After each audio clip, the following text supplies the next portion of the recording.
Bayangin deh, kalau sebuah perusahaan besar terlihat sehat, stabil, dan meyakinkan di depan publik, laporan keuangannya terlihat normal, tidak ada yang mencurigakan, investor percaya, lalu masyarakat percaya.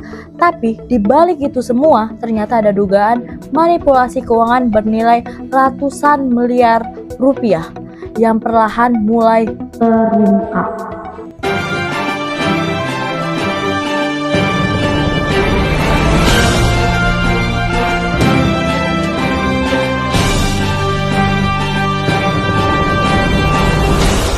Selamat pagi Permisa, seputar info kembali hadir di sela-sela aktivitas Anda bersama saya Intan Agnes yang akan memberikan berita-berita terbaru dan teraktual. Dunia bisnis Indonesia kembali diguncang oleh dugaan kecurangan laporan keuangan yang nilainya fantastis.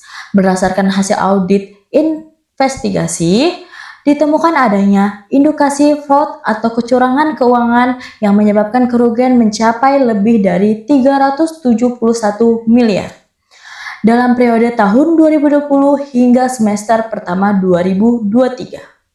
Kasus ini langsung menjadi sorotan publik karena dianggap menunjukkan bagaimana sebuah laporan keuangan bisa terlihat baik-baik saja, padahal kondisi sebenarnya diduga jauh berbeda. Hasil investigasi menemukan adanya dugaan penyimpangan dalam pencatatan serta penyajian laporan keuangan perusahaan. Dengan kata lain, data keuangan yang ditampilkan diduga tidak sepenuhnya mencerminkan keadaan sebenarnya. Banyak pihak menduga praktik ini dilakukan menjaga citra perusahaan agar tetap terlihat stabil di tengah tekanan finansial yang terus meningkat dalam beberapa tahun terakhir.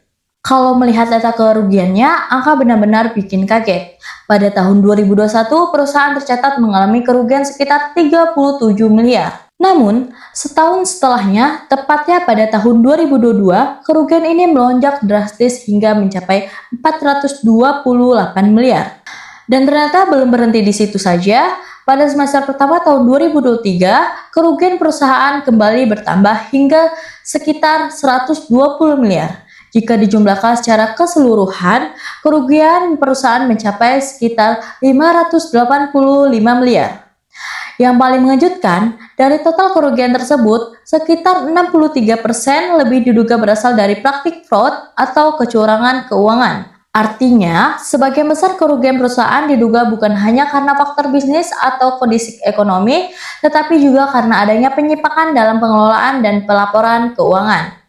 Penurunan laba perusahaan juga dinilai sangat tidak wajar. Pada tahun 2019, perusahaan masih mencatat laba sekitar 7,9 miliar. Namun, hanya dalam 1 tahun, laba tersebut turun drastis menjadi sekitar 27 juta saja.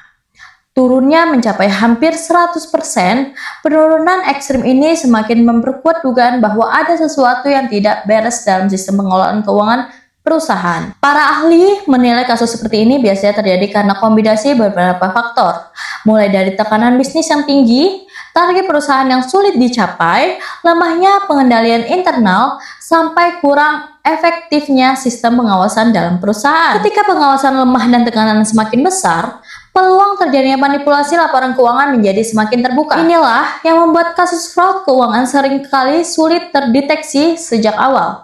Karena secara tampilan, laporan keuangan bisa saja terlihat normal dan meyakinkan. Kasus ini juga menjadi pengingat penting tentang betapa besar peran audit investigasi dan akuntansi forensik dalam membongkar dugaan manipulasi keuangan. Tanpa adanya pemeriksaan mendalam, kemungkinan besar penyimpangan seperti ini akan sulit diketahui publik. Banyak masyarakat menilai kasus ini bukan hanya soal angka kerugian saja, tapi juga soal kepercayaan.